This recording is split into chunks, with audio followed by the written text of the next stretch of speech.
No vídeo de hoje eu vou ler uma trilogia para que você não precise ler. Eu tenho um sério problema com capas. Quem é cadeira cativa do canal sabe que esse é um problema seríssimo. Como isso me revolta quando as capas de romance de época são aquelas capas que deixam a gente fazendo você julgar o livro pela capa, e aí você acaba perdendo de conhecer uma escrita, um enredo, uma história com personagens cativantes, com um toque de mistério e que você quer acompanhar tudo daquilo, mas as capas acabam sendo uma barreira. Foi isso que aconteceu com o livro A Órfã e um Fidalgo, quando foi uma das indicações para leitura no clube que eu participava, livros de romance de época. Eu não quis ler, passei por conta da capa. Então, literalmente, eu julguei o livro pela capa. Como eu me arrependo. A história desse livro é extremamente cativante. E o que foi uma barreira para mim foi realmente essa capa. Um dia me deu na veneta, decidi que eu ia ler esse livro e li ele em maio, num momento entre leituras densas, e eu fiquei besta com a história, com o enredo, e mais besta ainda de saber que não era um livro único. Tinha o quê? Tinha mais 2 livros para eu ler. Como é que eu ia ler mais 2 livros com capa duvidosas? E o melhor não é isso. O melhor é que terminou o livro com uma isca para o segundo, porque eu quero saber o que acontece. E eu decidi fazer o seguinte: vou ler essas 2 histórias, mas eu não vou ler sozinha. Você vai ficar aqui comigo e eu vou gravar toda essa experiência para deixar registrado se vale a pena ou não ler a trilogia sempre da autora Cheryl Holt, uma das maiores, segundo tem aqui, da sedução no romance de época. Lembrando sempre, não é erótico, é sedução, moças. Fazendo um disclaimer, eu estou de óculos escuros porque eu estou com muita sensibilidade à claridade, então vamos ter que lidar nesse início com estes óculos escuros. Primeiro livro, eu li esse livro, A Órfã e o Fidalgo, em e-book, e é daquelas cenas que você lê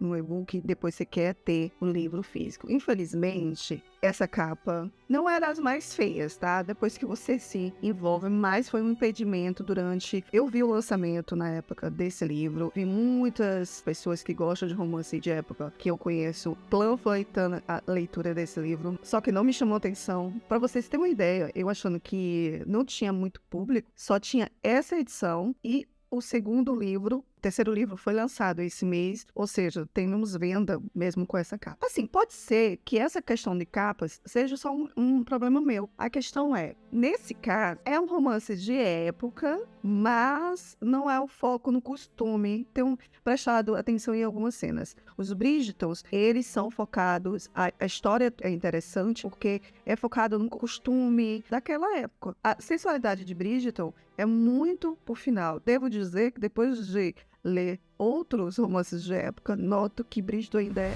santo. A história desse livro, nós temos o Nathan Drake, que vai ser o cônjuge. No início da história desse livro, os pais dele morrem, não tem só ele, tem ele e mais 2 irmãs gêmeas que são novinhas. O negócio é que as irmãs novinhas são irmãs só por parte de pai, porque a mãe do Nathan morreu quando ele era muito pequeno. Fato que ele considera a segunda esposa do pai como sendo sua mãe. Ele vai ser conde, então ele não entende como que vão separar ele das irmãs, porque a única coisa que o pai pede para ele sempre é que ele cuide das irmãs. E isso fica na mente do menino. As irmãs são separadas porque são consideradas bastardas, já que o que me parece é que o pai não se casou legalmente com a segunda esposa. Para uma criança de 7 anos, isso não quer dizer nada, até porque o menino fica perdido com essa história. E aí, passa-se anos, as meninas são separadas, tanto fazem que conseguem fazer com que o menino esqueça dessas irmãs e o que aconteceu no passado. O que acontece é o seguinte, é que ele mais velho conhece a Neil, que também é órfã, mas de pais que tinham uma certa condição, e é cuidada por uma outra família que trata ela como se fosse uma gata borralheira, e a gente já conhece esse tipo de história. Qual a diferença que eu achei nesse enredo? É um enredo que não é focado apenas nesses personagens, da história de romance dos dois, mas a todo momento você quer entender o que foi que aconteceu. Eu acho que é isso que me prendeu. A autora faz que você fique focado na história dos protagonistas, mas ainda no mistério. Onde está as gêmeas? O que foi que aconteceu com elas? E como é que esse menino vai se lembrar que ele tem sim 2 irmãs e que ele precisa encontrar essas irmãs para saber o que aconteceu? Foi isso que me prendeu, né? A história dos dois é muito interessante também, cheio de reviravoltas. Tipo, eu entrei nessa história sem dar nada por ela, justamente pela capa, e não consegui parar de ler até. Gente, sério, eu sei que eu leio bastante romance de época, geralmente são histórias que me prendem, mas essa daqui eu não consegui largar. E não é questão de, você perdeu tempo e espaço, não, é porque a história, a intriga, tudo me prendeu. E a forma, no final dessa história, como Nata resolveu, pelo menos a primeira parte dela, e o castigo que ele deu para as pessoas que fizeram o que fizeram com as irmãs e com a família, é genial. O que é que vai acontecer a seguir? Nós temos ele resolvendo a questão dele nesse primeiro livro, mas nós não sabemos o que foi que aconteceu com as irmãs. Aqui aparece uma primeira irmã, só que eles não se encontram, mas ela sabe quem é ele. Fica imensas perguntas. O que eu penso é, existe uma série de maus entendidos e essa irmã foge. Então nós temos aqui, até no final dessa história, um irmão procurando saber o que aconteceu com essas irmãs. Por isso que eu tenho que ler os outros 2 para entender o que foi que aconteceu. E é aí que entra o segundo livro, com essa capa também muito duvidosa, mas eu consigo até querer ler. No segundo livro a gente tem A Órfã e o Herói, que vai contar, pelo que eu entendi, a história do Sebastian, que está atrelada no primeiro livro também. Sebastian é um ex-amigo do Nathan. Aconteceu uma série de coisas que a gente não é explicado o que foi que aconteceu de fato para essa amizade acabar. Tem lá eles dizendo, mas eu acredito que nesse segundo livro a gente vai ver o ponto de vista do Sebastian, porque a gente só vê um pouco do ponto de vista do Nathan sobre essa amizade rompida entre eles dois. E aí, eu não sei como, mas o Sebastian vai encontrar a irmã dele, a Sarah Blake, que a gente conhece no primeiro livro, porque ela cuida de órfãos. Eu adorei o conceito da fitinha. O trabalho de edição do livro é bonito, então eu não vou reclamar dessas capas, esse vídeo inteiro que vocês vão assistir. Eu julguei o primeiro livro pela capa? Sim, mas eu gostei da história e é justamente a ideia desse vídeo, é que você não julgue o livro pela capa. E esse é o terceiro livro dessa trilogia, saiu há pouco tempo essa edição, que é A Órfã e o Vingador, que é o da outra irmã, a Rebecca, que vai fazer par com o Haver. Não sei absolutamente nada dessa história. Você vai acompanhar eu lendo essas 2 edições para saber o que foi que aconteceu com a Rebecca, com a Sarah. No primeiro livro, a gente entende que uma família abastarda, da parte da mãe, ficou com uma das meninas. E a outra, porque estava com problema de saúde no dia, foi levada para um orfanato. É só isso que a gente entende, sabe, no primeiro livro. Então, a gente sabemos tanto quanto o Nathan. Expectativas para esse blog? Temos. Eu espero gostar tanto quanto eu gostei do primeiro livro. E no final desse vídeo, eu digo se vale a pena para você ler ou não essa trilogia.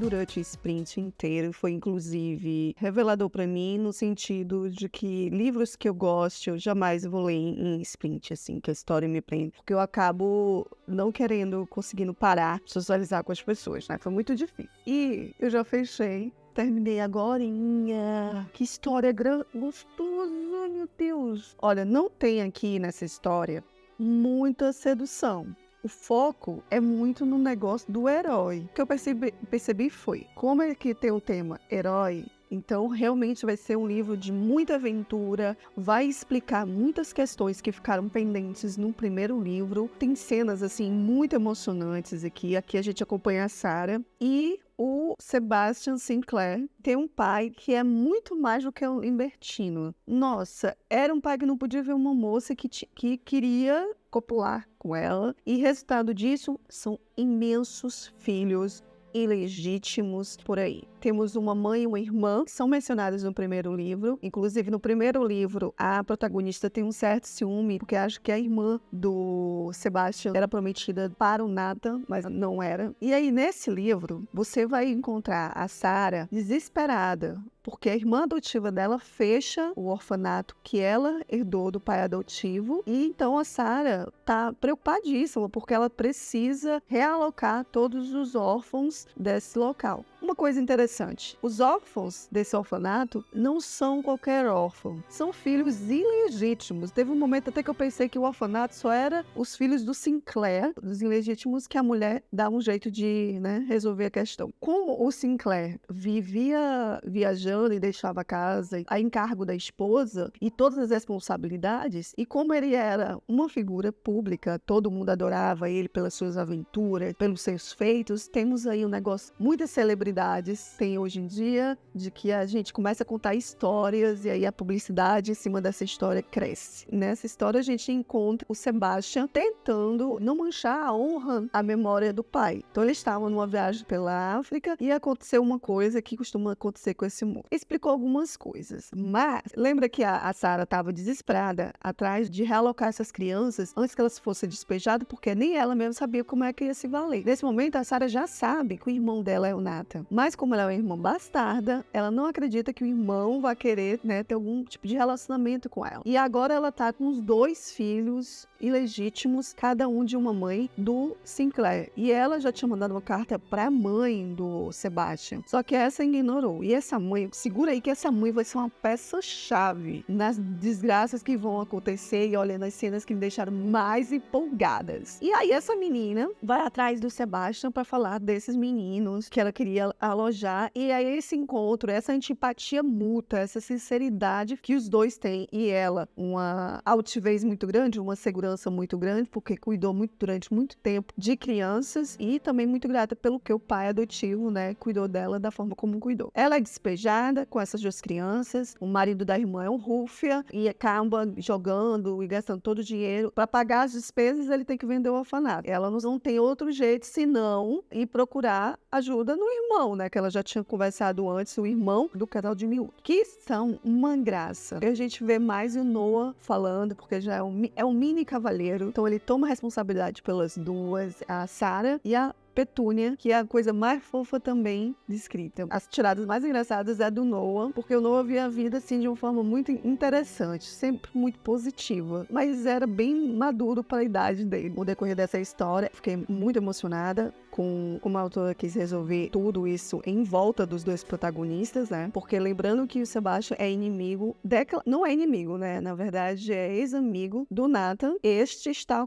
extremamente estressado com ele, então a última coisa que ele quer é falar com o Sebastian, por tudo que aconteceu na África. O desenrolar dessa história, assim, se no primeiro teve te tira suspiros, porque tem uma sedução muito forte, nesse é uma aventura atrás da outra, é uma intriga, você não acreditando como essas coisas vão se desenrolar, e as coisas se desenrolam de uma forma que você não acredita. Pra mim, até agora, é o favorito dos 2 que eu li. Favorito aí no Scooby, dei 4 estrelas, porque me envolveu do início ao fim, com muitas reviravoltas e plot twist, e nos apresentou os personagens do próximo livro. Porém, no primeiro livro, a gente tem mais cenas com a Sarah, então a gente fica familiarizada com ela. A Rebecca, a gente não vê, só temos poucas cenas e é mais dos irmãos falando sobre ela. E o personagem que eu acredito que vai ser o par romântico dela, dos 3 protagonistas que vão nos ser apresentados, ele é o mais cruel. Fez coisas aqui nesse livro que, olha, vai precisar de muita redenção, que é a órfã e um vingador. Portanto, tu já entende que tem um plot twist nesses subtítulos. Estou muito interessada em conhecer a Rebecca e saber como foi que ela sobreviveu até agora, o que foi que aconteceu com ela.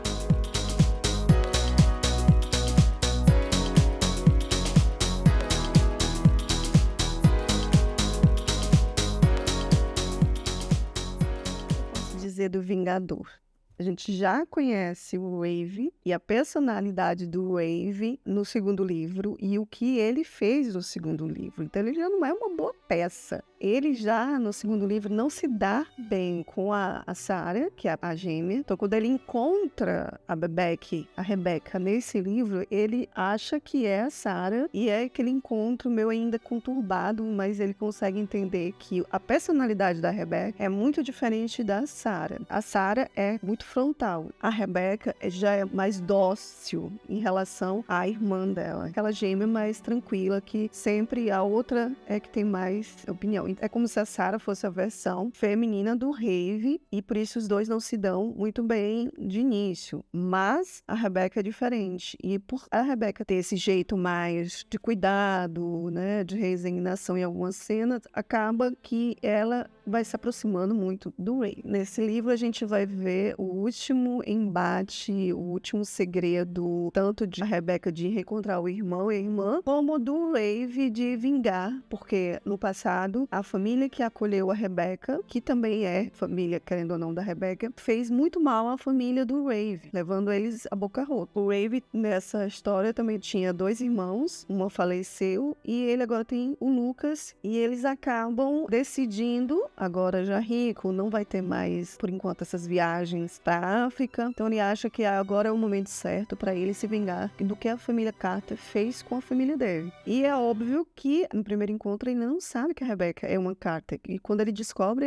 por mais que ele sinta alguma coisa, uma atração, ele não vai querer ficar com ela. Isso vai ser um grande empecilho para os dois ficarem juntos. A pobre da Rebecca sabe que tem um irmão conde, não lembra que tem uma irmã gêmea, mas como sempre desde criança disseram para ela que eles a abandonaram, ela acaba não indo procurar o irmão para nada, porque tem medo de que ele possa desprezar. Ela se submete quase à escravidão lá na casa dos Carter, porque ela é como se fosse a governanta, faz tudo e não recebe dinheiro para nada. Desde criança, a mulher lá fez com que ela se submetesse a isso. Tem 27 anos, então ela acha e que não tem outra forma de se viver. E eu acredito que, como pano de fundo dessa história, é uma época em que as mulheres ainda não podiam querer nada. Eu acredito que ela acabou se conformando com isso. E ela, assim, onde ela mora é um finzinho de mundo, interiorzão, não acontece muita coisa. Os novos personagens que são mostrados são igualmente interessantes, você fica querendo entender o que é que vai acontecer na trama. Foi um livro 3 estrelas, pra mim ainda o segundo livro, meu favorito, por conta de todo o desenrolar. O reencontro dos irmãos é emocionante, como ela conduziu esse reencontro, fazendo com que esse reencontro seja bem simbólico, né, do início, quando elas foram separadas, e no final, enfim. Não vou dar spoiler. Pontos positivos dessa trilogia, a visão do poder feminino, de como elas, essa coisa de você não ser o filho legítimo e como era tratado isso, como ela colocou aqui essas histórias, a trama, as reviravoltas. Eu achei absurdo como ela escreveu essas histórias e cada coisa foi se conectando. Me lembrou bastante a série dos Bridgerton, porque a gente consegue ver os outros personagens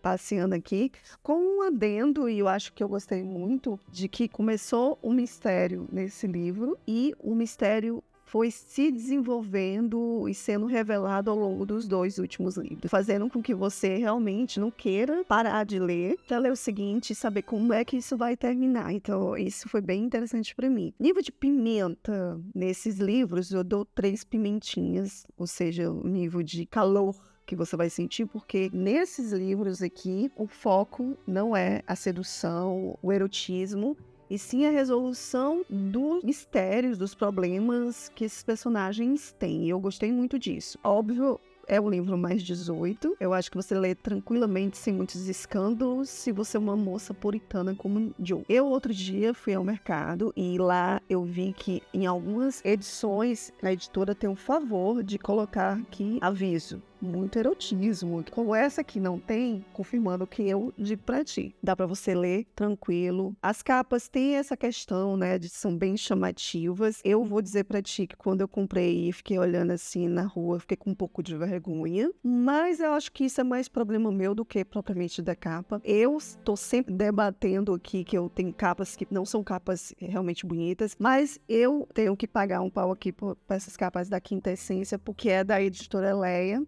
é um selo, eu acho. Embora eu não goste de capas dessa forma, o trabalho, os detalhes na capa, para mim, fizeram com que ela tivesse um charme. Devo dizer que ler uma trilogia seguido deixa você um pouco de ressaca, mas foi uma experiência muito gostosa. E eu resolvi fazer esse vídeo muito porque tem séries que você lê, por mais que tenha outros livros dessa série ou dessa trilogia, as histórias começam e terminam ali. Mas como eu percebi que as histórias dessa trilogia você tem que ler os 3 para poder entender, eu resolvi fazer esse vídeo. Espero que você tenha gostado desse formato. Me diz aqui nos comentários e me diz se você já conhecia a Sherry Rhodes. É uma das autoras que entrou para minha lista de preferidinhos. Levei muito tempo para poder ler por conta dessa capa, e essa capa me inimiu bastante. Erro horrível que eu fiz e eu espero que você não cometa isso. Se você gosta de histórias que tem mistérios, um pouquinho de aventura, tem lá a sua sedução, é uma trilogia que eu recomendo. Ignore as capas e se jogue. Não terminou ainda não, hein? Tem um vídeo que eu vou deixar aqui que eu tenho certeza que você vai gostar. Clica